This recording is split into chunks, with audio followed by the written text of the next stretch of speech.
Oke, selamat pagi buat saudara-saudariku yang dikasih oleh Tuhan kita Yesus Kristus. Pada saat ini kita akan memulai ibadah kita. Pada pagi hari ini kita percaya bahwa Tuhan ada bersama-sama dengan kita dimanapun mungkin saudara dan saya. Kita percaya melalui ibadah live streaming pada pagi hari ini kita mengharapkan kasih karunia Tuhan menyertai kita semua. Dan saat ini kita akan mulai ibadah kita dengan memuji, menyembah Dia, memberikan syukur pujian bagi Dia. Mari sama-sama kita mau siapkan hati kita, kita berikan pujian syukur bagi Dia. Mari sama-sama kita angkat pujian bagi Dia. Dengarkanlah suara nafiri.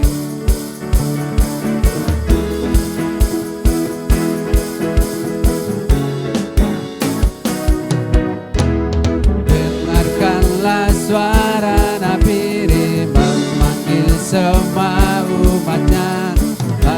Seluruh penjuru bumi datang untuk menyembah Dia. Dengarkanlah suara nafiri memanggil semua umatnya. Gereja Tuhan bersatu kini mengangkat tinggi panjinya. Bersiap maju janganlah lengah, Yesus Panglima kita. Gunakan semua senjata Tuhan dalam kuasa Roh Kudus. Api kemuliaannya, api kemuliaannya tercurah dari surga, penuhi kami semua. Bangkitlah gereja, api kemuliaannya, api kemuliaannya tercurah dari surga. Beritakan pada dunia bahwa Yesuslah Raja, segala raja. Mari kita kembali semua, amin, dari awal, amin. Dengarkanlah suara nafiri memang. Mari kita berikan pujian syukur bagi Dia. Kita mau tinggikan nama Yesus Tuhan kita, amin. Datang untuk dengarkanlah suara nafiri memanggil semua umatnya. Gereja Tuhan bersatu kini mengangkat tinggi. Bersiap maju janganlah lengah, Yesus Panglima kita. Gunakan semua senjata Allah dan semua senjata Allah dalam kuasa Rohku. Api kemuliaannya, api kemuliaannya tercurah dari surga, penuhi kami semua. Bangkitlah api kemuliaannya, api kemuliaannya tercurah dari surga. Beritakan pada dunia bahwa Yesuslah api kemuliaannya, api kemuliaan. Mari semua kita berikan pujian syukur bagi Dia, amin. Kita berikan hormat syukur bagi Dia. Bangkitlah gerejanya, api kemuliaannya tercurah dari surga. Beritakan pada dunia bahwa, sama-sama sekali katakan, api kemuliaannya, api kemuliaannya tercurah dari surga, penuhi kami semua. Bangkitlah gerejanya, api kemuliaannya tercurah dari surga. Beritakan pada dunia bahwa Yesuslah Raja, segala raja, segala raja, segala raja. Mari kita berikan pujian syukur bagi Tuhan kita Yesus Kristus. Haleluya, kami memuji Engkau, kami tinggikan Engkau, kami agungkan Engkau, Yesus Tuhan. Yesuslah Tuhan yang layak ditinggikan. Mari sama-sama kita angkat tangan kita, hati kita.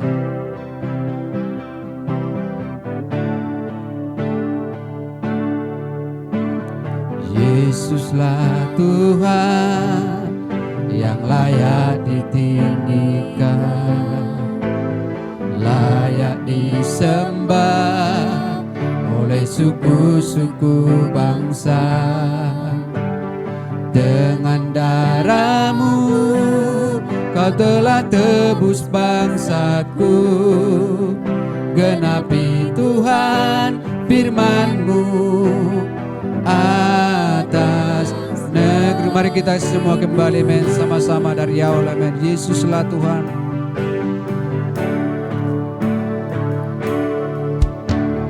Yesuslah Tuhan yang layak ditinggikan. Kita angkat hati kita, kita angkat tangan kita, kita sembah Dia. Mari kita sama-sama bersyukur. Yesus layak ditinggikan, dimuliakan setiap bangsa. Amin. Dengan darah-Mu Kau telah tebus bangsaku, genapi Tuhan firman-Mu atas. Mari kita serukan nama Yesus. Hatiku rindu, hatiku rindu melihat kemuliaan. Hatiku rindu, hatiku rindu melihat curahan kuasa-Mu di tanah tercinta, negeriku Indonesia. Ku berdoa Indonesia penuh kemuliaan-Mu, Indonesia bagi kemuliaan. Ya Tuhanku, nyatakan kemuliaan-Mu. Ya Tuhanku, mari kita siapkan hati kita, sama-sama kita menyembah Dia, berikan pujian syukur. Amin. Dia layak kita berikan hormat pujian bagi Yesus Tuhan. Kuasa-Mu di tanah tercinta, negeriku Indonesia. Ku berdoa Indonesia bagi kemuliaan-Mu, Indonesia bagi kemuliaan-Mu. Haleluya. Mari kembali semua kita umat Tuhan yang dikasihi Tuhan Yesus. Mari sama-sama kembali dari awal.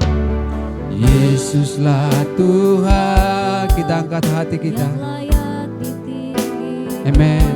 Mari sama-sama kita angkat pujian bagi Dia. Oleh suku-suku bangsa, dengan darah-Mu Kau telah tebus bangsaku, genapi Tuhan firman-Mu atas.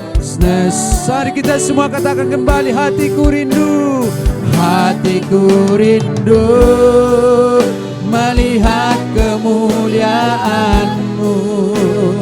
Hatiku rindu melihat curahan kuasa-Mu di tanah tercinta. Kami rindu Tuhan lawatan-Mu, hadirat-Mu di tengah-tengah kami Tuhan saat ini. Ku berdoa Indonesia penuh kemuliaan-Mu, Indonesia bagi. Ya Tuhanku, ya Allahku, ya Tuhanku, nyatakan kemuliaan-Mu.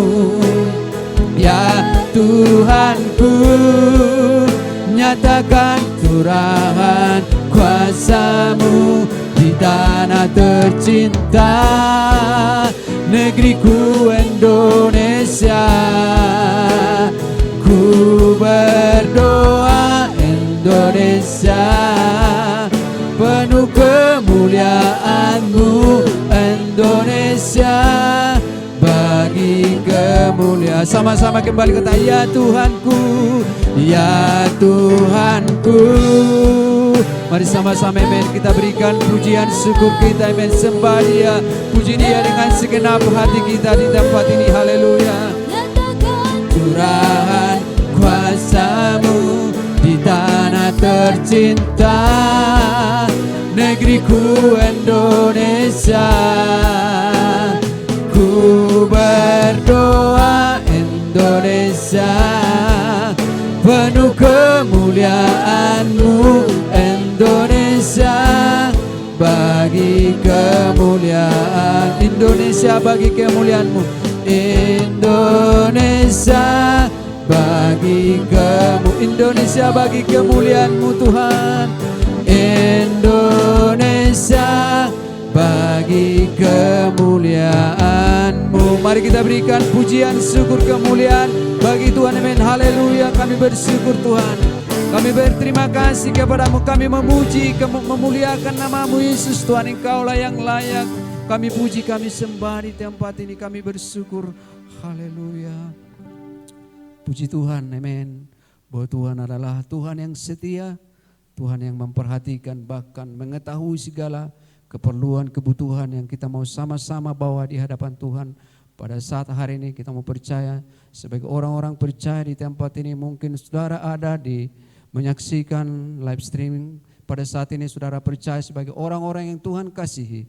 Umat-umat yang dikasihi Tuhan, mari kita bersama-sama membawa segala permohonan yang ada di tempat ini. Pada saat ini kita berdoa buat setiap badan gereja kita yang ada di layar saat ini. Kita membawa mereka dalam doa, baik hamba-hamba Tuhan, supaya Tuhan memberkati pelayan mereka dimanapun saat ini berada, amin. Supaya Tuhan mengurapi, berkuasa, memberikan hadiratnya, amin, di tengah-tengah ibadah mereka. Kita berdoa bersama-sama dan juga kita berdoa juga untuk gereja kita di tempat ini, supaya Tuhan memberkati, supaya Tuhan memberikan kekuatan, bahkan penghiburan bagi setiap umat-umat Tuhan pada saat ini. Dan juga kita berdoa bersama-sama buat bangsa dan negara kita, supaya Tuhan terus berkarya melawat bangsa kita ini, memulihkan bangsa kita ini, supaya nama Tuhan dipermuliakan di tengah-tengah bangsa kita. Kita berdoa bersama-sama, kita mau tundukkan hati kita mau bersama-sama berdoa pada hari. Bapa di surga, terima kasih, kami mengucap syukur Tuhan, berterima kasih karena Engkau-lah Tuhan kami, harapan kami. Tuhan, kami percaya saat ini Tuhan, Engkau ada di tengah-tengah ibadah kami ini Tuhan.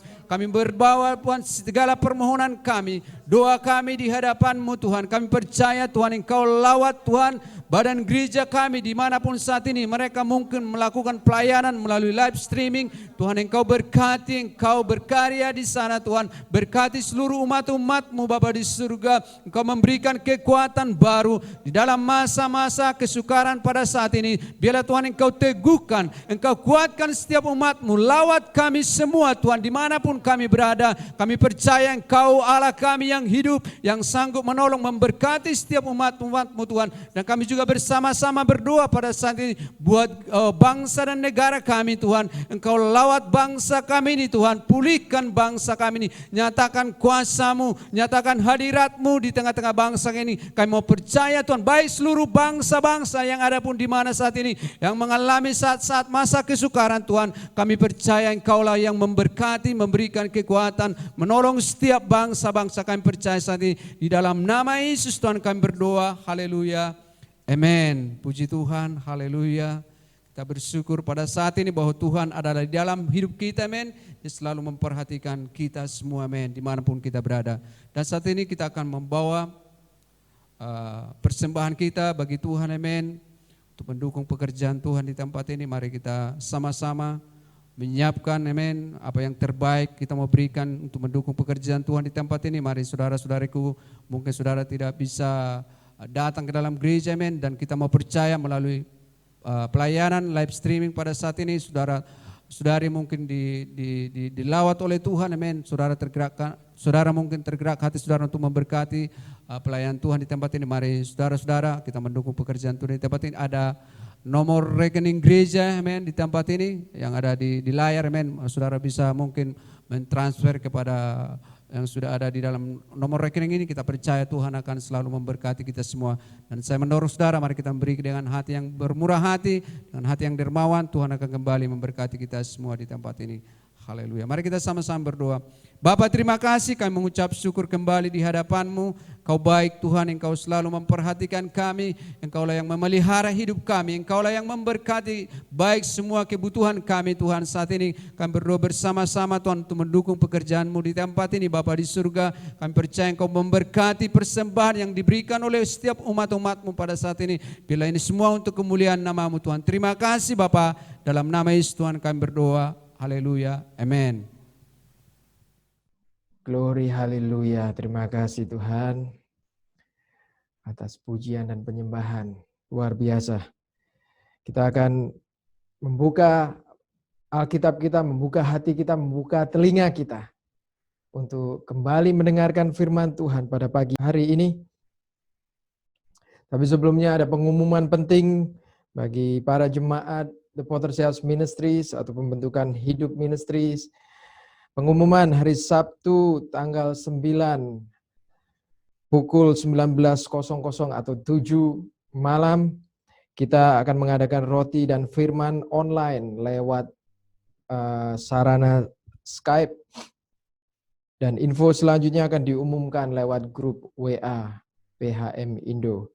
Nah, dengan penuh sukacita di masa pandemi ini, saya mengumumkan bahwa pada bulan Mei, Pastor Derry telah merintis pelayanannya di Kalimalang. Walaupun saat ini masih secara virtual, Anda bisa mendapatkan linknya atau alamat YouTube-nya dan jadwal ibadah live stream di PHM KM atau PHM Kalimalang.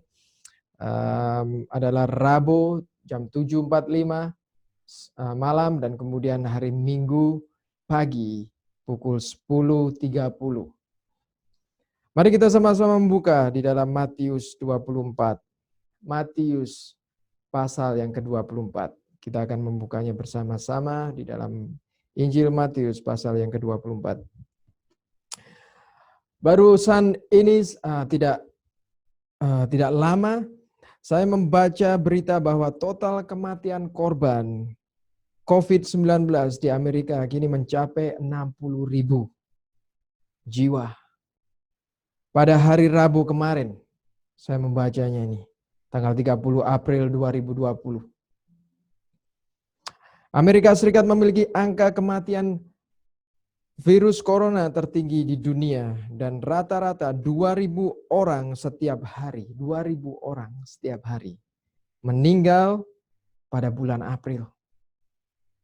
Ini sangat banyak sekali korban COVID-19 ini.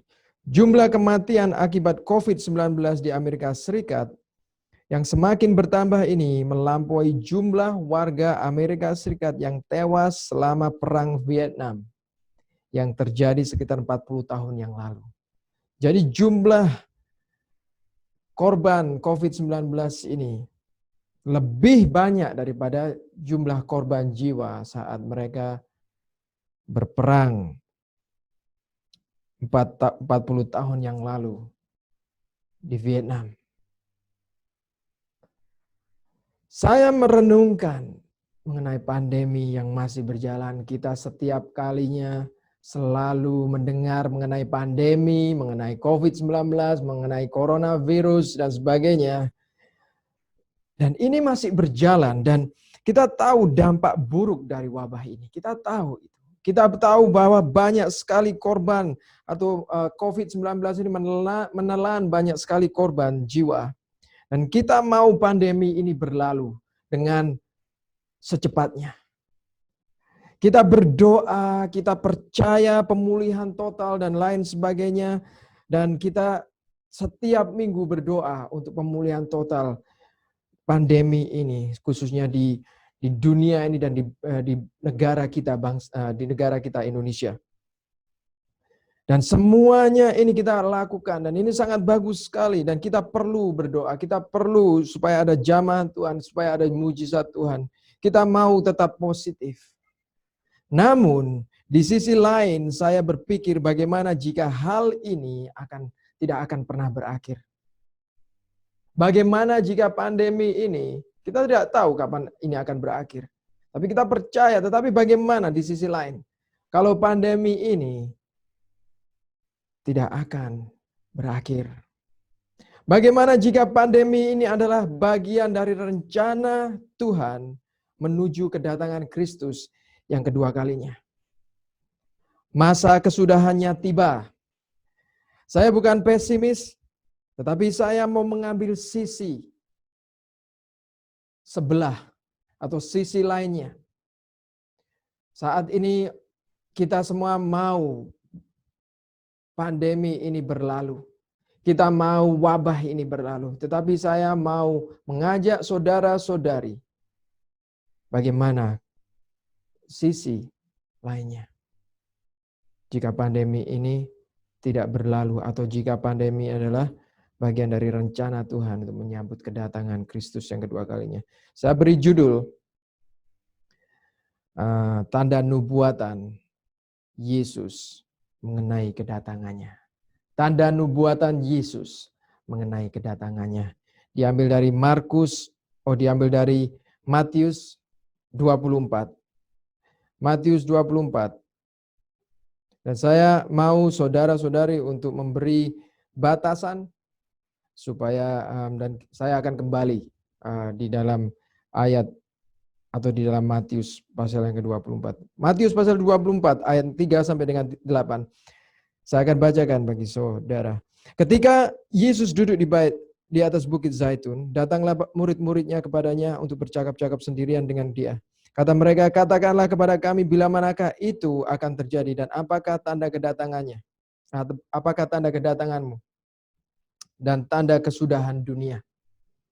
Jawab Yesus kepada mereka, waspadalah jangan ada orang yang menyesatkan kamu, sebab banyak orang akan datang dan memakai namaku dan berkata, akulah Mesias, dan mereka akan menyesatkan banyak orang. Kamu akan mendengar deru perang atau kabar-kabar tentang perang, namun awaslah. Jangan kamu gelisah, sebab semuanya itu harus terjadi, tetapi itu belum kesudahannya. Sebab bangsa akan bangkit melawan bangsa dan kerajaan melawan kerajaan, akan ada kelaparan dan gempa bumi di berbagai tempat. Akan tetapi semuanya itu barulah permulaan penderitaan menjelang zaman baru. Mari kita berdoa. Tuhan Bapa yang bertahta dalam kerajaan surga, Engkau yang berkuasa atas langit dan bumi. Kami memuji, kami membesarkan nama-Mu. Kami berdoa Tuhan saat ini untuk rencana-Mu terjadi di dalam setiap pribadi yang mendengarkan pesan ini. Untuk rencana-Mu terjadi di dunia ini. Tuhan bantu kami untuk mengerti rencana-Mu. Bantu kami untuk mengetahui kedatangan-Mu yang kedua kali, tanda-tanda yang mungkin selama ini kami tidak begitu memperhatikan. Mungkin selama ini kami hanya tahu hanya sekilas saja. Tapi kami saat ini Tuhan melalui firman-Mu, Kau akan nyatakan, Kau akan memberikan penjelasan mengenai tanda-tanda kedatangan Yesus Kristus yang kedua kalinya. Tuhan, biar ada urapan Roh Kudus-Mu di tempat ini. Dan kami serahkan hanya di dalam nama Tuhan Yesus. Amin. Amin. Kita akan melihat tanda zaman atau tanda untuk kita. Dengar apa yang Yesus katakan kepada murid-muridnya. Mereka bertanya mengenai masa kesudahannya. Tuhan, apa tanda kedatangan-Mu? Katakanlah kepada kami bila manakah itu akan terjadi dan apakah tanda kedatangan-Mu dan tanda kesudahan dunia. Di ayat 4, kemudian Yesus menjawab dari ayat bacaan kita. Jawab Yesus kepada mereka, waspadalah jangan ada orang yang menyesatkan kamu. Oke, kita bahas sedikit mengenai apa yang Yesus katakan. Jangan berpikir Anda akan bisa tahu langsung ajaran-ajaran sesat. Mungkin kaum awam berpikir bahwa ajaran sesat di benak mereka atau di benak kita, ajaran sesat itu seperti para pemuja setan yang memakai jubah hitam, yang memakai mungkin tanduk, ada persembahan, ada tanda-tanda pemuja setan, dan mungkin mereka minum darah dan sebagainya. Namun bukan seperti itu. Nabi-nabi palsu atau pengajar-pengajar sesat seperti yang Yesus maksudkan, mereka sangat meyakinkan sekali. Mereka sangat meyakinkan sekali di dalam perkataan Tuhan Yesus. Tuhan Yesus mengatakan, waspadalah supaya jangan ada orang yang menyesatkan kamu. Maksud dari Tuhan Yesus, apa yang Tuhan Yesus maksudkan, pengajar sesat, mereka sangat meyakinkan sekali dalam ajarannya. Mereka meyakinkan sekali dalam mengungkapkan sesuatu, khususnya di dalam karisma. Mereka memiliki karisma. Bukan dominasi, tapi mereka memiliki karisma dalam mengajar. Perkataan mereka sangat indah, memotivasi. Dan di dalam Roma 16 ayat 18, sebab orang-orang demikian tidak melayani Kristus. Di dalam Roma 16 ayat 18, Tuhan kita, tetapi melayani perut mereka sendiri. Dan dengan kata-kata mereka yang muluk-muluk dan bahasa mereka yang manis, mereka menipu orang-orang yang tulus hatinya. Jadi Anda harus perhatikan bahwa pemuja setan atau ajaran-ajaran sesat ini, atau yang kita mungkin pikirkan, wah aku nggak mungkin, aku sudah tahu siapa itu pengajar-pengajar sesat. Tetapi jangan salah, jangan terkecoh bahwa pengajar-pengajar sesat ini yang Yesus maksudkan, mereka sangat rapi sekali. Mereka sangat meyakinkan sekali di dalam pengajarannya. Bahkan juga dapat melakukan mujizat dengan nama Yesus.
Perhatikan.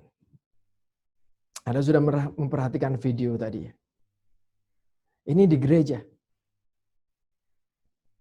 Mereka menggunakan nama Yesus supaya ibu ini bisa sembuh dari kondisi yang tangannya agak kelihatan aneh. Tetapi itu bukan kuasa Tuhan. Anda bisa menyelidiki, itu adalah permainan. Tapi banyak orang yang percaya. Mereka percaya bahwa ini adalah mujizat Tuhan, ini adalah kuasa Tuhan. Perhatikan ayat 5 dari ayat bacaan kita. Ayat 5 mengatakan, sebab banyak orang akan datang dengan memakai namaku dan berkata, akulah Mesias, dan mereka akan menyesatkan banyak orang. Yesus telah memperingatkan Anda dan saya. Di Matius 7 ayat 15. Matius 7 ayat 15. Waspadalah terhadap nabi-nabi palsu yang datang kepadamu dengan menyamar seperti domba. Tetapi sesungguhnya mereka adalah serigala buas. Jadi waspadalah, kamu tidak akan tahu. Tuhan Yesus mengatakan bahwa mereka seperti domba. Kelihatannya mereka seperti domba. Tetapi sesungguhnya mereka adalah serigala buas. 2 Korintus kemudian mengatakan hal yang sudah banyak kita dengar atau berkali-kali atau seringkali kita dengar. 2 Korintus 11 ayat 14. Hal itu tidak mengejutkan karena iblis pun menyamar menjadi seperti malaikat terang. Jelas sekali iblis bisa melakukan banyak sekali perkara-perkara gaib. Bukan mujizat tetapi perkara-perkara gaib. Kita tahu ketika Musa dan Harun berhadapan dengan Firaun, Musa menjatuhkan tongkatnya menjadi ular, Para penenung-penenung juga bisa melakukan seperti itu. Jadi jangan terkejut jika iblis pun bisa menyamar menjadi malaikat terang. Kemudian Yesus mengatakan bahwa di ayat ke-6, kamu akan mendengar deru perang atau kabar-kabar tentang perang. Jadi bukan hanya saja pengajar-pengajar atau yang menyesatkan banyak orang dengan ajarannya, tetapi di sini dikatakan tanda kedatangan Yesus kedua kalinya apa? Masa kesudahan yang akan datang itu apa tandanya?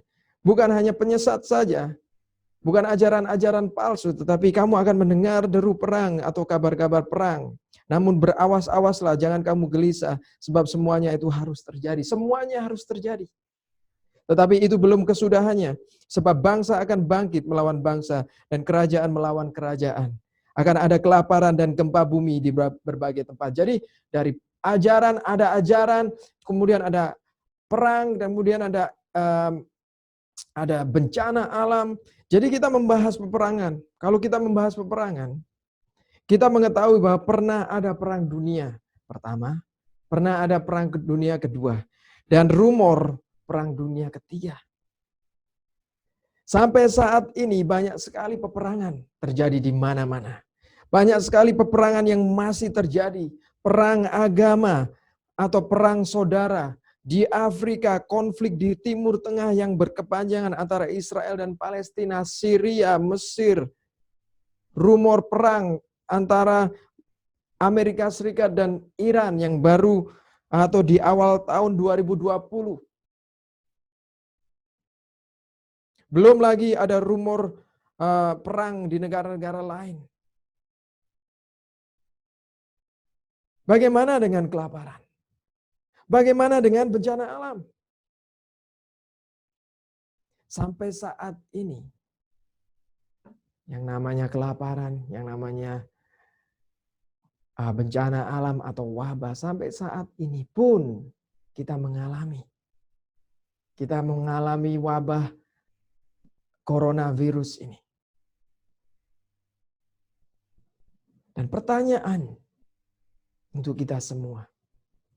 Apakah tanda-tanda kedatangan yang Yesus katakan kepada murid-muridnya mengenai ajaran sesat, mengenai peperangan, mengenai rumor peperangan, mengenai bencana alam sampai wabah, sampai saat ini masih asing bagi telinga kita? Apakah yang Yesus ucapkan kepada murid-muridnya sama sekali tidak pernah kita alami atau ini sesuatu hal yang mengejutkan? Wah, ini baru aku dengar. Tidak.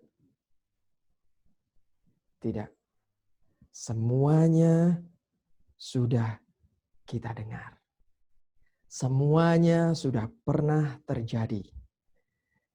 Dan saat ini kita masih mengalaminya.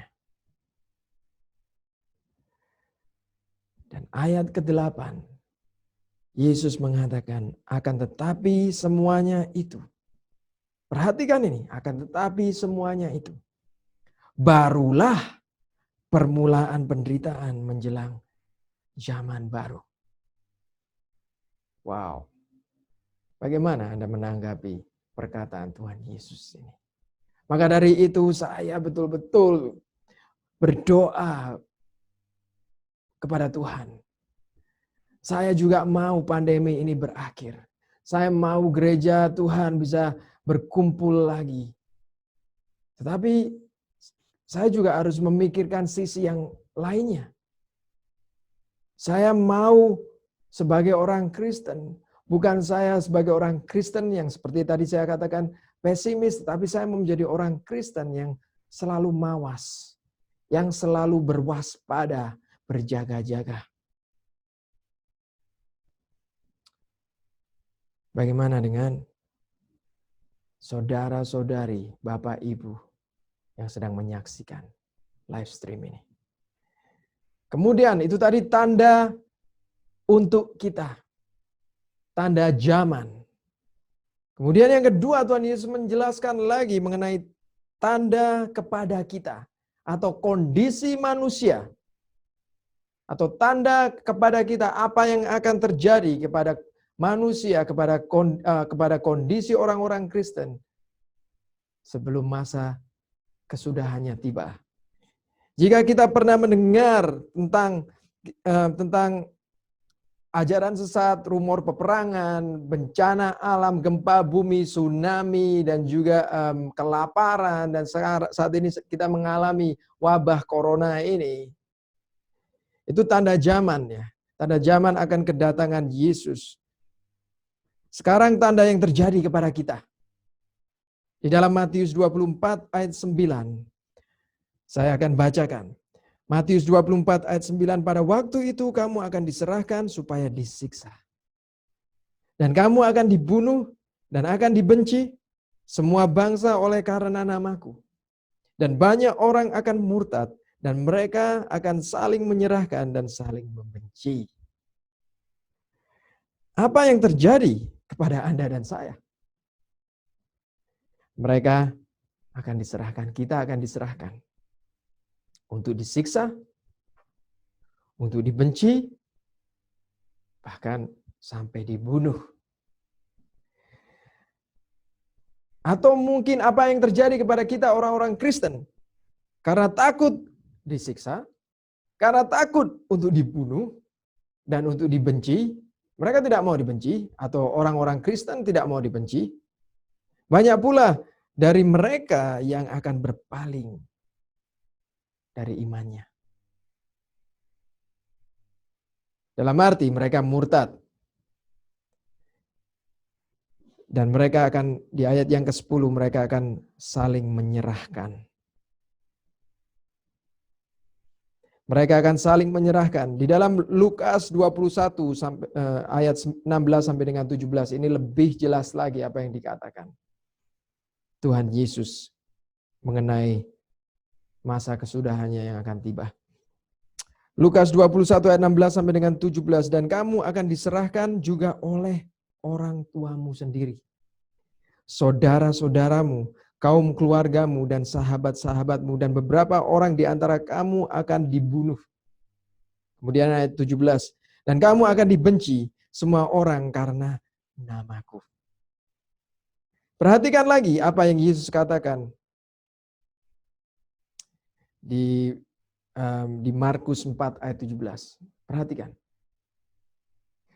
Tetapi mereka tidak berakar dan tahan sebentar saja. Apabila kemudian datang penindasan atau penganiayaan karena firman itu, mereka segera murtad. Dan ayat ini sangat benar.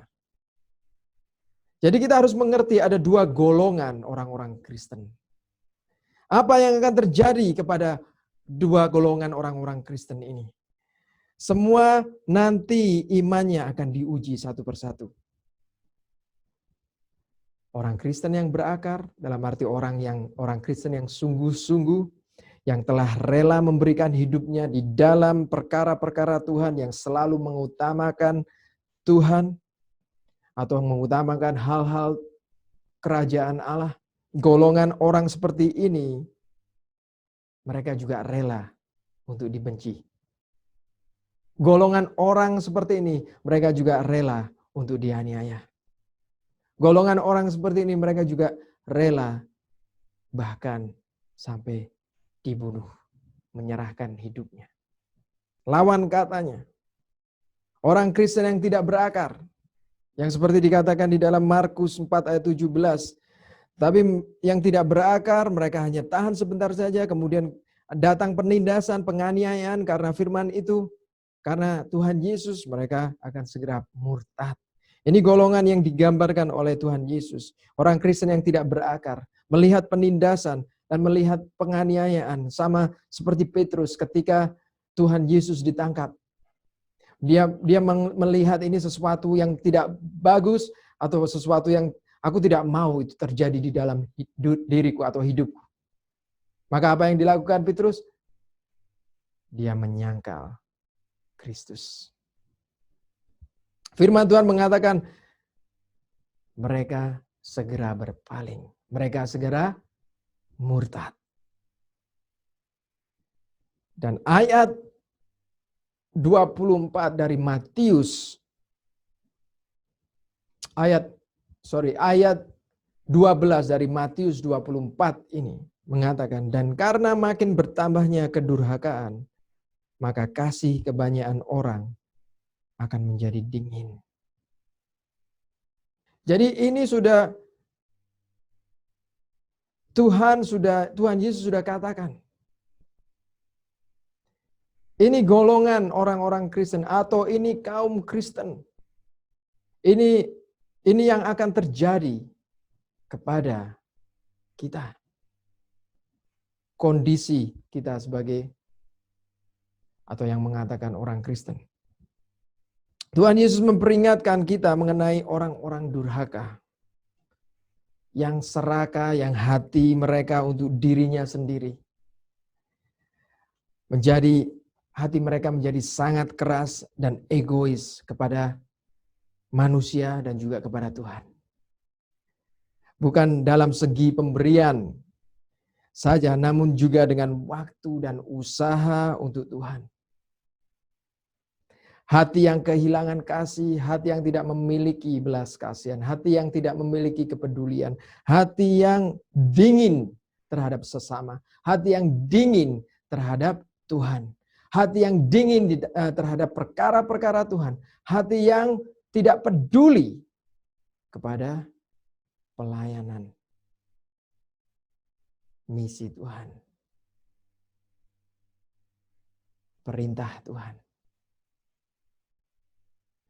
Mereka hanya orang-orang yang mementingkan diri sendiri. Mereka tidak fokus kepada Tuhan Yesus. Mereka hanya fokus kepada keinginan, kedagingan mereka. Seperti yang saya khotbahkan minggu lalu. Dikatakan di dalam Matius 24 ayat 12, di situ dikatakan bahwa hati yang kehilangan kasih dan menjadi dingin terhadap Tuhan. Tidak ada lagi waktu untuk Tuhan. Aku terlalu sibuk untuk Tuhan. Di masa pandemi seperti ini, aku terlalu sibuk untuk kesenanganku sendiri. Yang di gereja kita tahu ada pengumuman hari Jumat saya umumkan bagi yang melayani. Dan saya tidak akan memaksa itu bagi yang terlibat di dalam pelayanan. Kita ada doa. Dan saya juga memberi kebebasan untuk mereka untuk memilih mana prioritasku. Apakah aku bisa meluangkan waktu untuk Tuhanku, untuk pelayanan, untuk mengorbankan waktuku dan usahaku kepada Tuhan. Jadi kita sudah mengerti bahwa inilah kondisi manusia di akhir zaman nantinya. Inilah kondisi orang-orang Kristen di akhir zaman nantinya. Orang-orang Kristen yang berakar. Orang-orang Kristen yang rela memberikan hidupnya untuk pelayanan Tuhan. Orang ini yang rela dibenci, bahkan orang yang rela dianiaya, bahkan dibunuh. Inilah orang-orang Kristen yang nantinya akan kuat dan tetap bertahan sampai masa kesudahannya tiba. Dan itu kita akan bahas di poin yang ketiga. Tapi saya kembali bertanya kepada saudara-saudari saat ini. Apakah tanda-tanda kedatangan yang Yesus katakan kepada murid-muridnya mengenai kondisi orang Kristen yang dibenci, orang Kristen yang dianiaya, orang Kristen yang dibunuh, sampai saat ini asing bagi kita? Oh, ini sesuatu yang asing, aku nggak pernah mendengarkan ini. Ini baru aku dengarkan pagi ini, bagi yang mendengarkan khotbah ini. Apakah mereka yang dibenci, orang Kristen yang dianiaya, orang Kristen yang dibunuh, apakah bagi Anda ini asing? Anda belum mendengarnya sebelumnya? Tidak. Namun semuanya sudah terjadi dan masih terjadi sampai saat ini. Semuanya terjadi. Sudah pernah terjadi dari zaman rasul-rasul sampai saat ini pun masih terus terjadi. Dan pertanyaan kedua juga, apakah kondisi orang Kristen yang tidak berakar, yang suam-suam kuku, yang egois, yang mengeraskan hati, yang munafik, sampai saat ini jarang kita dapati, atau kita nggak pernah menemukan orang-orang Kristen seperti itu, atau orang-orang yang sudah mengatakan aku orang percaya. Apakah kita nggak pernah menemukan orang seperti ini? Apakah kita tidak bisa mendapati orang-orang seperti ini? Tidak. Tidak. Tapi kita mendapati banyak orang-orang seperti ini dari waktu ke waktu. Mereka yang suam-suam kuku. Mereka yang tidak ada pertumbuhan. Mereka yang tidak ada perkembangan rohani. Dari waktu ke waktu kita temukan orang-orang seperti ini. Dan semakin bertambah. Dan semakin bertambah banyak menjelang kedatangan Yesus. Kemudian ayat bacaan kita yang membawa kita ke dalam hal yang ketiga, tanda kesudahannya akan digenapi adalah ketika Tuhan Yesus mengatakan di ayat yang ke-13 dari Matius 24, tetapi orang yang bertahan sampai pada kesudahannya akan selamat. Siapa orang ini? Seperti yang saya katakan garis besarnya tadi, orang yang sudah setia. Ketika dia diselamatkan, hidupnya diubahkan. Percaya kepada Kristus. Tantangan apapun, kebencian dari luar yang membuat dirinya terintimidasi, mereka lawan. Ketakutan untuk bersaksi perkara-perkara Tuhan atau Injil, mereka lawan. Kenyamanan hidup yang mereka tidak mau korbankan, mereka terjang. Dan seperti apa orang-orang yang nantinya akan bertahan sampai pada masa kesudahannya? Siapa yang bertahan? Siapa yang akan selamat? Siapa mereka ini? Mereka yang telah konkret dalam pendiriannya. Dalam arti mereka tidak pelin-pelan. Seperti yang saya katakan, mereka tidak suam-suam kuku. Mereka tidak munafik. Dan saat seperti ini, Tuhan menguji kemurnian kita sebagai jemaat, sebagai pelayan Tuhan, sebagai orang-orang Kristen atau orang-orang percaya. Orang yang telah konkret kepada pendiriannya, kepada keputusannya, memberikan hidupnya sepenuhnya kepada Tuhan. Orang-orang seperti ini adalah tipe orang-orang yang rela berkorban. Yang seperti yang saya katakan. Dia rela berkorban untuk waktu, tenaga, bahkan hidupnya sekalipun untuk Tuhan. Mungkin ada kalanya dia jatuh, tetapi dia bangkit kembali, dia bangun kembali. Tidak menunggu, tidak menunda-nunda. Mereka bisa mengambil keputusan, mereka memiliki dominasi. Mereka bukan orang pemalas. Mereka bukan orang penakut. Mereka bukan orang-orang yang cemas. Tapi mereka orang-orang yang memiliki dominasi. Hidup mereka transparan. Dalam arti mereka bersedia dibentuk. Mereka tidak menyembunyikan sesuatu. Mereka jujur dalam perkataan dan perbuatan yang menjadikan teladan kesaksian bagi kemuliaan nama Tuhan. Ada tujuan di dalam hidup mereka, khususnya di dalam kerohanian yang membawa mereka kepada kekekalan. Dan itu fokusnya seperti yang saya katakan, pelajaran iman minggu yang lalu. Mereka fokus kepada perkara-perkara Tuhan, perkara-perkara kerajaan surga, dan perkara-perkara amanat agung atau Kristus ini. Orang ini memiliki hati yang baik. Seperti yang Yesus katakan di dalam perumpamaan penabur. Di dalam Lukas 8 ayat 15. Orang ini memiliki hati yang baik. Di situ dikatakan yang jatuh di tanah yang baik.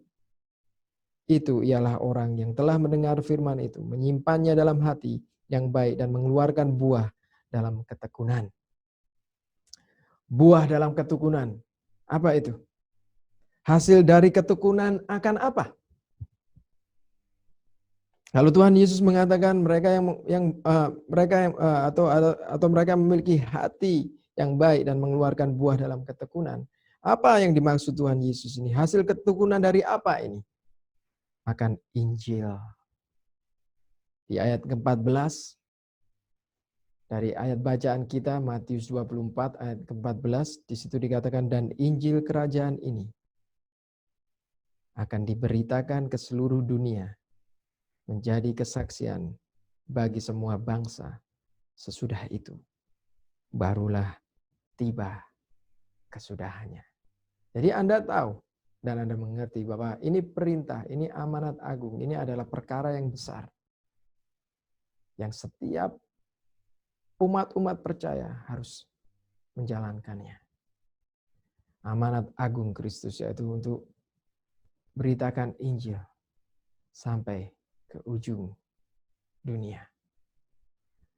Kalau kita sudah mendengar poin yang pertama mengenai ajaran sesat, perangan, rumor peperangan, kemudian kelaparan, bencana alam, dan kemudian kita mendengar orang-orang Kristen yang hidup di akhir zaman, mereka yang berakar, mereka yang tidak berakar, dan di dalam perkataan Tuhan Yesus yang pertama kali mengatakan ini baru permulaan. Ini baru permulaan yang tadi saya katakan tadi. Ini baru permulaan menjelang zaman baru. Tetapi di ayat ke-14 jelas sekali amanat agung yang harus kita jalankan, yaitu memberitakan Injil, kerajaan Allah ke seluruh dunia, menjadi kesaksian bagi semua bangsa. Sesudah itu barulah tiba kesudahannya. Saya kembalikan kepada pertanyaan saya lagi, atau kepada hal yang saya pertimbangkan atau saya pikirkan. Bagaimana jika pandemi ini tidak akan berakhir?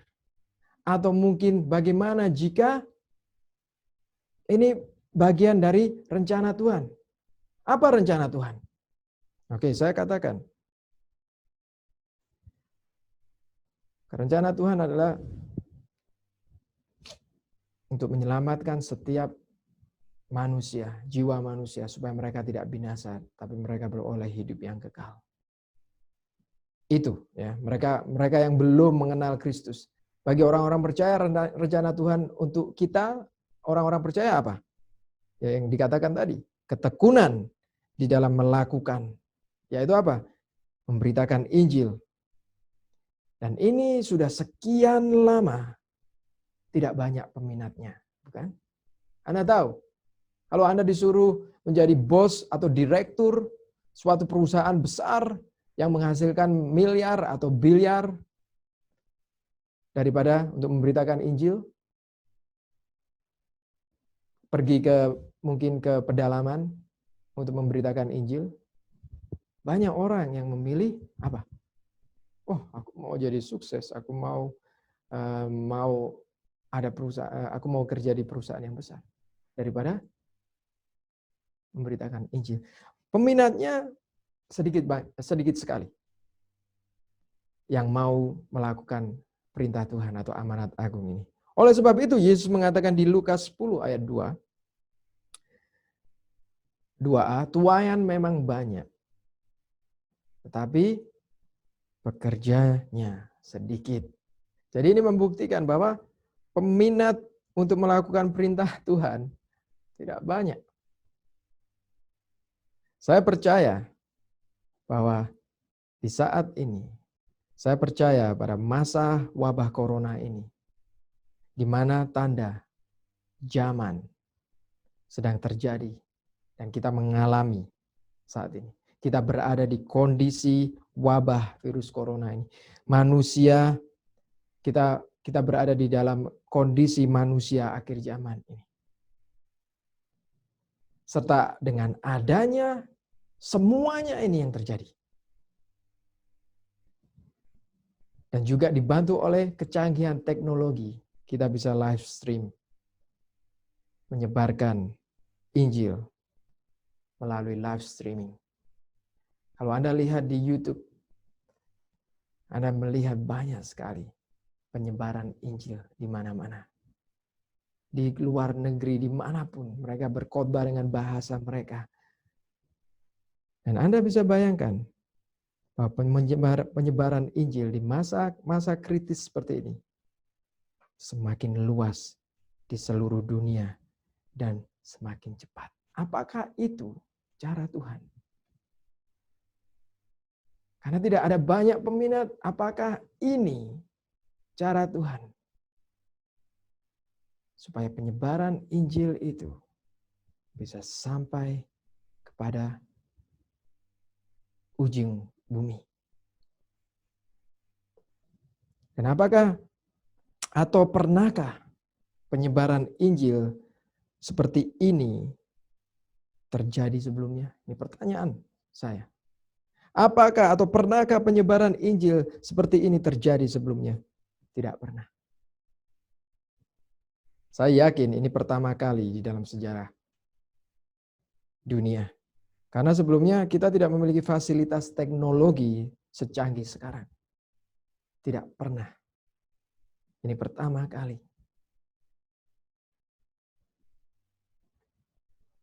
Pertama kali terjadi di dunia. Sebagaimana virus corona ini. Pertama kali pandemi ini kita alami. Kita mengalami pandemi. Tapi kita berterima kasih, bersyukur kepada Tuhan dengan adanya teknologi. Dengan adanya pandemi juga, dengan adanya teknologi sekarang. Kita bisa melihat lewat banyak channel. Bahwa pekerja-pekerja yang memberitakan Injil bertambah jumlahnya. Kalau Anda bisa melihat di YouTube banyak sekali. Tapi jangan terkecoh oleh ajaran-ajaran sesat. Nah, ini yang kita harus betul-betul memiliki hikmat. Dan bulan Maret 2020 saat saya berada di konferensi di Perth, Australia, hari Kamis malam internasional, ada 5 pasangan yang diutus untuk memberitakan Injil. Termasuk Pastor Derry yang saat ini melayani di Kalimalang walaupun lewat virtual. Tapi ini waktunya. Apakah ini yang Tuhan Yesus katakan? Bahwa masa kesudahannya akan segera datang. Saya mau kita semua merenungkan. Apakah dengan adanya pandemi, mungkinkah ini berarti pengabaran Injil darurat? Dan tanda kesudahannya akan segera digenapi. Kita harus berjaga-jaga. Amin. Saudara dan saya, kita sebagai umat-umat percaya, kita tahu kebenaran, berjaga-jagalah. Kalau Anda tetap setia, walaupun kita tidak ada pertemuan, tapi Anda tetap setia setiap minggu, setiap hari Rabu, Anda menyaksikan live stream ini. Anda mendapatkan berkat, bukan? Tuhan Yesus mau kita supaya berjaga-jaga. Firman-Nya mengatakan di dalam 2 Petrus 3 ayat 10. 2 Petrus pasal 3 ayat 10. Saya akan bacakan. Tetapi hari Tuhan akan tiba seperti pencuri. Pada hari itu langit akan lenyap dan gemuruh yang dahsyat dan unsur-unsur dunia akan hangus dalam nyala api, dan bumi dan segala yang ada di atasnya akan hilang, lenyap. Waspadalah, berjaga-jagalah. Mari kita tundukkan kepala. Terima kasih atas firman-Mu Tuhan. Kau meteraikan di dalam setiap hati pribadi yang menonton live stream ini. Biarlah mereka terjamah Tuhan. Biarlah mereka mengerti Tuhan. Apa rencana-Mu di dalam masa-masa sulit ini. Apa tujuan mereka di dalam masa-masa sulit ini Tuhan. Meteraikan firman-Mu. Buat mereka mengerti Tuhan rencana-Mu yang indah. Bagi saudara, bukan waktunya saudara tinggal di dalam kecemasan. Bukan waktunya saudara tinggal di dalam kebingungan dan ketakutan. Bukan waktunya saudara tinggal di dalam kenyamanan, mengenyangkan kedagingan. Bukan waktunya. Saya mau saudara yang ada di rumah mendengarkan perkataan ini dan juga merenungkan. Saya mau semuanya untuk tunduk, menundukkan kepala. Dan mungkin memejamkan mata sejenak. Dengarkan perkataan saya. Ya, kita tahu, kita mau pandemi ini berakhir. Tapi bagaimana kalau pandemi ini tidak berakhir?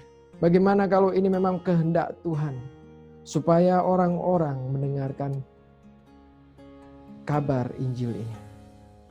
Supaya banyak orang-orang dimanapun di seluruh pelosok, mereka memiliki teknologi yang canggih. Kita sudah tahu bahwa internet ini sudah mudah dijangkau sekali.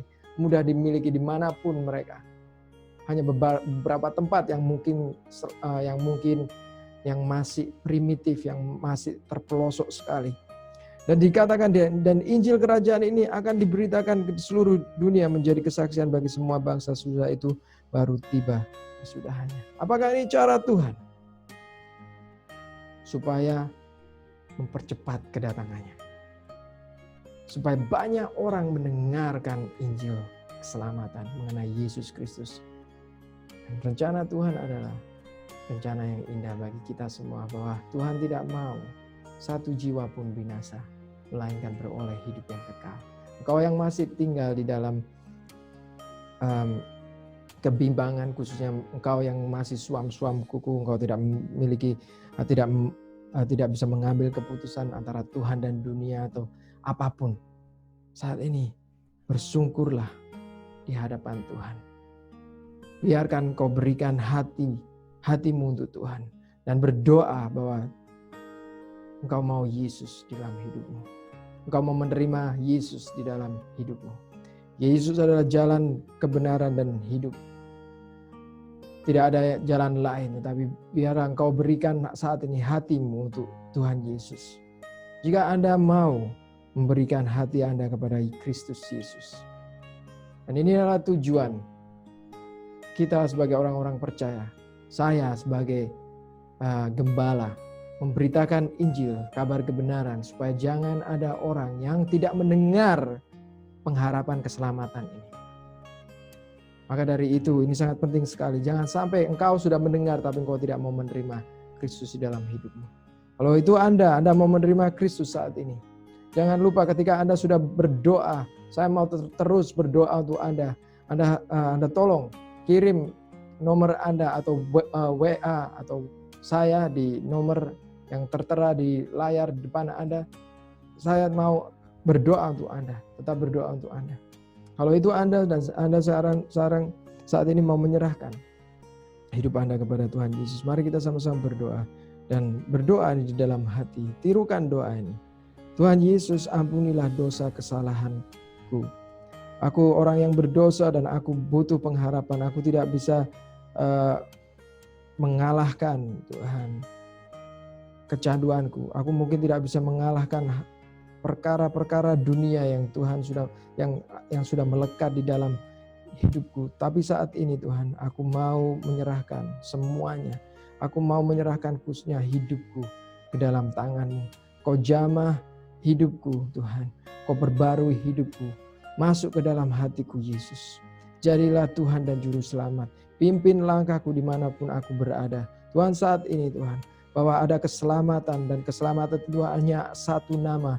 Di dalam nama Yesus Kristus. Dan aku mau dilahirkan kembali. Aku mau menjadi manusia rohani yang hidup di dalam kerohanian.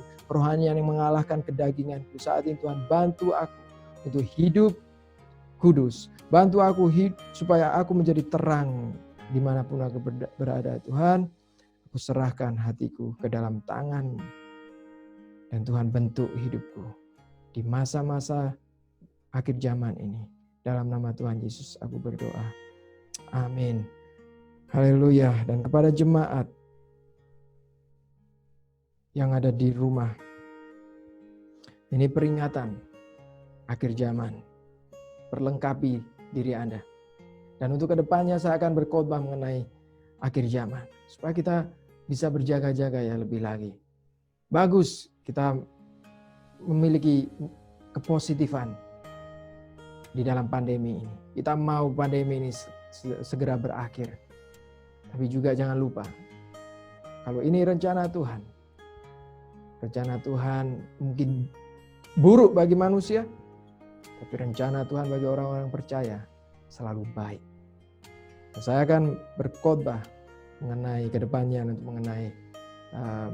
mengenai akhir zaman, supaya kita lebih waspada lagi, supaya kita lebih serius lagi, supaya kita lebih tekun lagi. Dan walaupun Anda tidak ada di gereja, tapi saya mau supaya Anda selalu mengikuti channel YouTube ini, YRP Potter's House Jakarta, dan Anda akan mendapatkan berkat rohani di channel ini. Dan semoga Tuhan memeteraikan firman pagi hari ini di dalam hidup saudara, di dalam hati saudara, dan tetap semangat, tetap mendengarkan atau tetap rajin dan tekun di dalam perkara-perkara Tuhan. Tuhan memberkati semuanya, dan kita akan berjumpa lagi pada sore hari ini untuk ibadah kita yang kedua. Tuhan memberkati.